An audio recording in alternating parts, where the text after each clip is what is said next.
Alrighty, guten Tag und grüß Gott.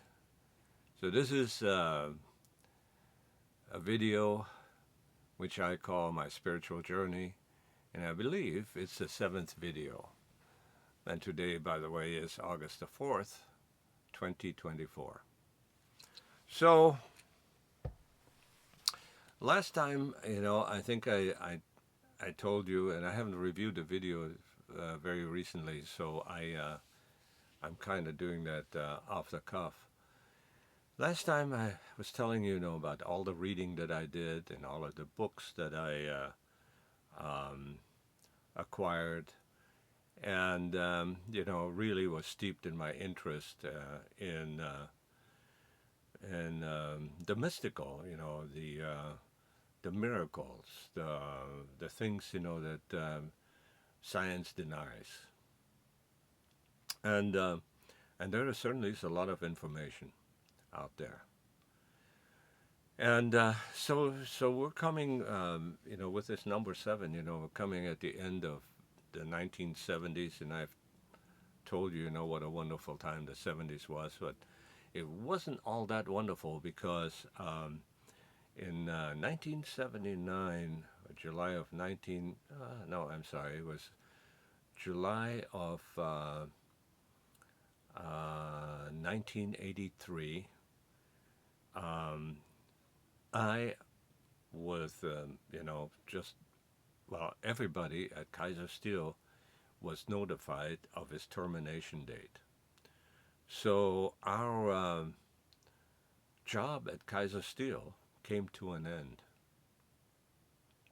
And in fact, when we started to shut down manufacturing in the tin mill, my assignment was to preserve the assets of the company. In other words,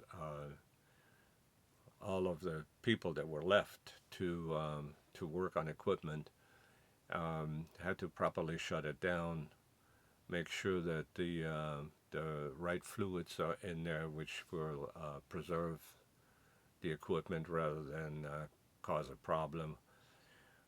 If heaters needed to be installed to get rid of entrained water, we had to do that. And it was quite an ordeal. I also became familiar at that time with computers because, I actually used computers to set up procedures, of how to shut everything down, because we were in the process of shutting down, but we didn't shut down everything. So some of the units that slitters and 5-stand and so forth that were still running, they had to be shut down properly. So it took quite a bit of planning. So I had about 3 or 4 people with me, that were responsible for that shutting down of the tin mill, at Kaiser Steel. And of course, in the meantime, what are we going to do? What are we, where are we going to work? Because everybody had homes, had family, and so on. Anyway, so I began to interview other companies. For instance, I interviewed for Aramco. And Aramco, of course, is the Arab American oil company in Saudi Arabia. So my skill set would have been perfectly suited for work with in the oil fields, because what is pumps, crushers, manufacturing, drilling, everything with gears and steel and so on, and that's the kind of stuff I was familiar with. So I interviewed them, and they actually, so I went to Texas, for an interview, and they put us up in a nice hotel and so forth. And they were going to offer me a job, but it turned out that I would have to leave the United States of course, work in Saudi Arabia. And my wife would have, they had enclaves, that were much like Southern California. They had built for Aramco employees. But the children didn't have any schools, and they had to go, you had to enroll them in private schools, maybe in Switzerland or in England or someplace like this. They paid very well, so you could afford to do all that. But when the guy saw my wife in tears over that, he says, this is probably not for you because we have to have your commitment, with the family, and so they didn't make me an offer. But I was up there with the last five that they wanted, and had breakfast with them, and anyway, so out of the dozen people or so, they took five, and that was it. So then I also interviewed. I didn't interview actually. I sent letters to New Zealand, because they have a steel company down there, and they were always looking for people. And so anyway, that kind of was in a progress. I actually signed up for the New Zealand newspaper, for the Auckland News,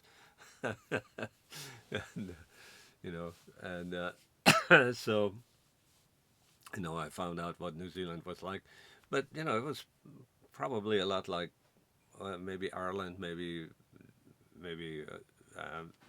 Central California. Who knows? Maybe Northern California. Anyway, so I was in contact with him. Nothing ever became of it because one of my foremen happened to interview with the Edison company, and he said, "Whit, there is a guy at Edison. He wants to. He's looking for a guy like you." And he says, "You ought to come in for an interview." So I went and I interviewed for the Edison Company, Southern California Edison Company, for a job. Um, it turned out it was supervisor of plant maintenance for Mojave Generating Station in Laughlin, Nevada. And, well, I actually got the job. And they said, "Okay, you know, when can you start?" And I said, "Well, I can't start until September." because in September is when that's my termination date, and that's why I get some benefits that they have promised. The Kaiser Steel has promised to people that left the company, and so I went to work at Mojave Generating Station, and I'm gonna have to do a video on that because it was really a fascinating 4 years that I spent there. Um, anyway,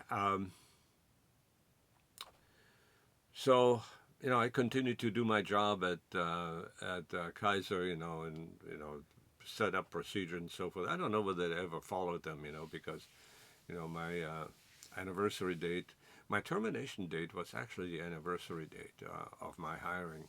So I hired on I think it was 1969 and uh, September 15th, or maybe, yeah, September 15th. And that's about the time that I left.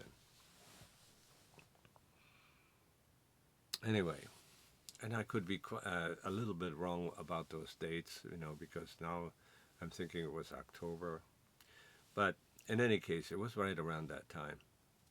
So why am I telling you this? The reason I'm saying all that is because now our little group of friends had dispersed.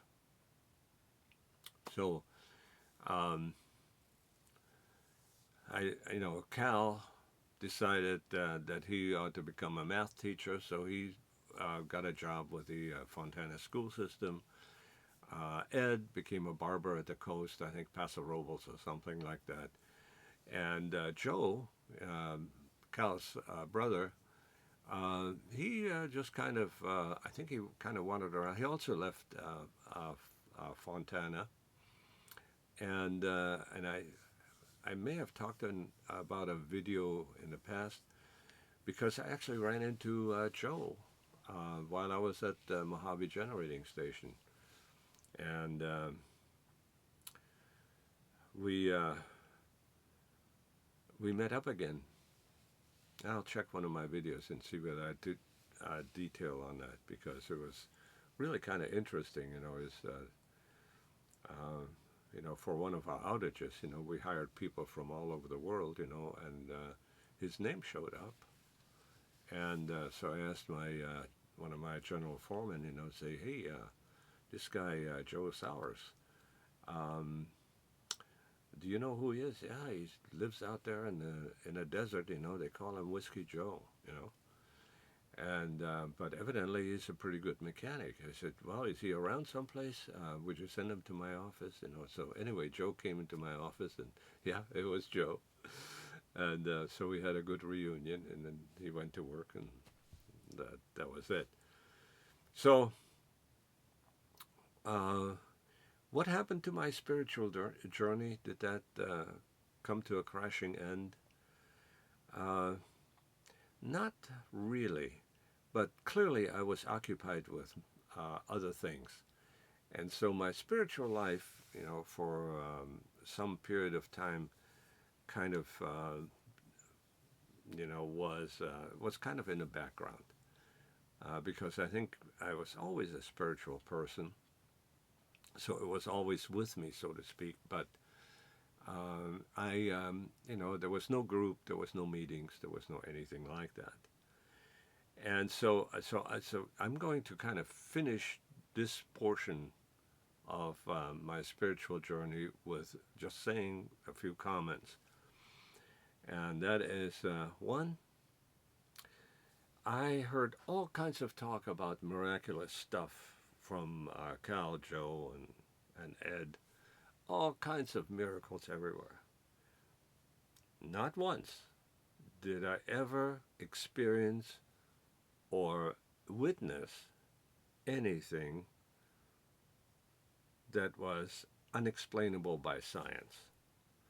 Now, there were some coincidences, things that I can't really explain. But, I saw no floating yogis. I didn't go on any astral travel safaris with anybody. It was fun to meet with these guys, drink a lot of booze, and have good conversations. A lot of the conversations, that were actually, around the Bible or, I told you that I developed an interest in the Kabbalah. So the book called the Zohar was involved in that, and the 10 luminous emanations. It was all kind of complicated and wonderful and everything, and I think it was basically all written to find yourself, find some sort of inspiration in all these writings. But did I observe any miracles? Anything that science can't explain? I would have to say no. So with that, I leave you now, and we'll probably do a couple more videos because my spiritual journey has not ended. I bid you farewell. Auf Wiedersehen. So long.